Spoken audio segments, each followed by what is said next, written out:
ભૂસું ખાધા બાદ 23થી વધુ ગાય ભેંસના મૃત્યુ થઈ ગયા। પશુઓના મોઢામાંથી લાળ ટપક્યા બાદ અશક્ત થઈ ઢળી પડે છે। 100થી વધુ ગાય ભેંસ હજુ સારવાર હેઠળ છે। દૂધની ફેક્ટરીમાં બન્યું હતું ભૂસું। ઘટના બાદ ભૂસાનું વેચાણ અટકાવી દેવામાં આવ્યું છે। વૃંદાવન ગોપનાથ એગ્રો ભૂસાના વેચાણ પર રોક લગાવાઈ છે। દુધઈ ખાતે આવેલી ફેક્ટરી તાત્કાલિક બંધ થઈ છે।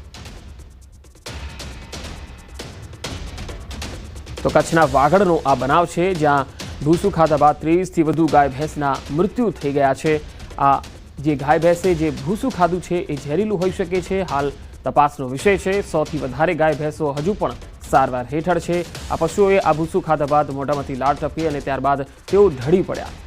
ઘટના બાદ ભૂસાનું વેચાણ અટકાવી દેવાયું છે। દુધઈ ખાતે આવેલી ફેક્ટરીમાં આ ભૂસું બની રહ્યું હતું અને ત્યાંથી લાવવામાં આવ્યું હતું। તાત્કાલિક આ ફેક્ટરીમાં પણ ભૂસું બનાવવાનું બંધ કરી દેવાયું છે અને હાલ તપાસનો વિષય બન્યો છે કે આ ભૂસામાં કોઈ એવું તત્વ છે, કોઈ ઝેરી તત્વ છે, જેના કારણે આ પશુઓના મૃત્યુ થયા છે।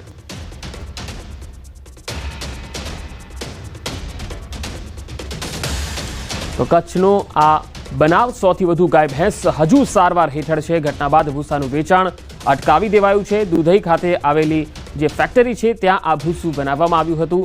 ભૂસું ખાધા બાદ 23થી વધુ ગાય ભેંસના મૃત્યુ નિપજ્યા હોવાનો બનાવ બન્યો છે। હાલ આ ઘટના બાદ ફેક્ટરીમાં જ્યાં ભૂસું બનાવવામાં આવતું હતું એ ફેક્ટરીમાં તાત્કાલિક ભૂસું બનાવવાનું બંધ કરી દેવાયું છે। હાલ તપાસનો વિષય છે આ ભૂસામાં કોઈ ઝેરીલું તત્વ હતું કે કેમ।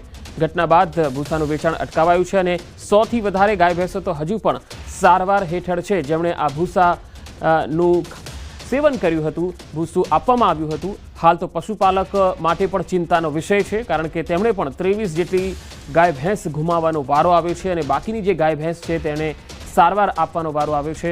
હાલ તપાસ ચાલી રહી છે। વાગડમાં આ બનાવ બન્યો છે તેને લઈને ખરેખર ચિંતાજનક છે। પશુઓના મૃત્યુ નિપજ્યા છે, એ પણ ભૂસું ખાધા બાદ। દુધઈના એક ફેક્ટરી ખાતે આ ભૂસું બનાવવામાં આવ્યું હતું અને જે પશુપાલક છે તેઓ ગાય ભેંસ માટે આ ભૂસું ત્યાંથી લાવ્યા હતા। જ્યારે આ ભૂસું ગાય ભેંસોએ ખાધું તો ત્યારબાદ લાળ ટપકી અને આ પશુઓ ઢળી પડ્યા। હાલ આપણી સાથે ડૉક્ટર નુરુદ્દીન નાથાણી, જિલ્લા પશુપાલન અધિકારી જોડાયા છે। નુરુદ્દીનજી, આપને પાસેથી એ જાણવા માંગીશું કે આ જે પશુઓએ જે ખોરાક લીધો છે, શું તેમાં કોઈ ઝેરીલું તત્વ હતું? એટલે એવું અત્યારે કોઈ રિપોર્ટ દ્વારા બહાર આવેલું નથી, પણ જ્યાં જ્યાં પશુઓના મરણ થયા છે ત્યાંની જે પણ હિસ્ટ્રી ચેક કરીએ છીએ ને, તો આ એક વસ્તુ કોમન છે કે દરેક જગ્યાએ આ ભૂસું ખવડાવેલ છે। ડોક્ટર નાથાણી સાહેબ, કેટલા પશુઓના મૃત્યુ થયા છે અને કેટલા સારવાર હેઠળ છે?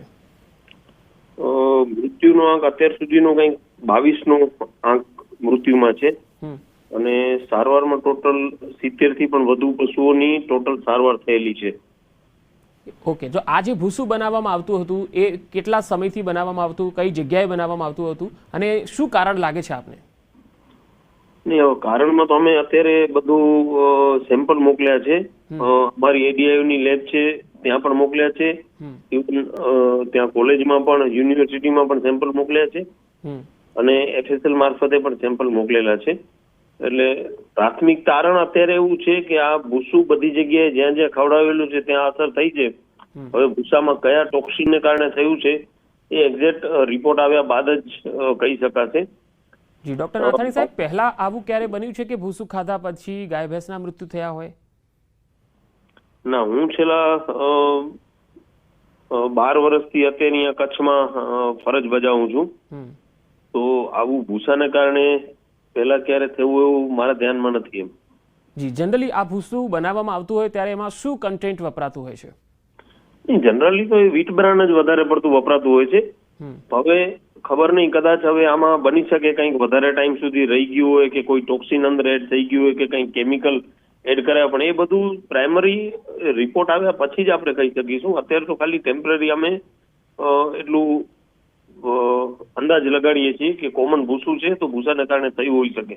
જી, એક છેલ્લો સવાલ ડોક્ટર નાથાણી સાહેબ, જે ફેક્ટરીના જે સંચાલક છે તેમની સાથે આપની કોઈ વાતચીત થઈ છે કે તેમણે શું સ્પષ્ટતા કરી?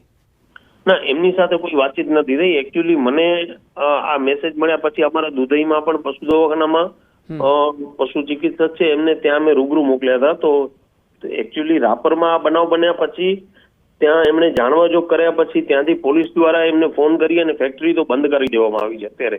એટલે છેલ્લા 3 દિવસથી લગભગ ફેક્ટરી બંધ છે, એનું પ્રોડક્શન બંધ છે, અને જ્યાં જ્યાં પણ એને પ્રોડક્શન મોકલેલું છે ત્યાં પણ આપણે મેસેજ આપેલો છે કે પર્ટિક્યુલર આ બ્રાન્ડનું જે ભૂસું છે એ અત્યારે પશુપાલકો ન ખવડાવે જ્યાં સુધી આપણી કને કોઈ નિદાન ના આવી જાય ત્યાં સુધી. અને આવા કિસ્સામાં પગલાં શું લેવાતા હોય છે?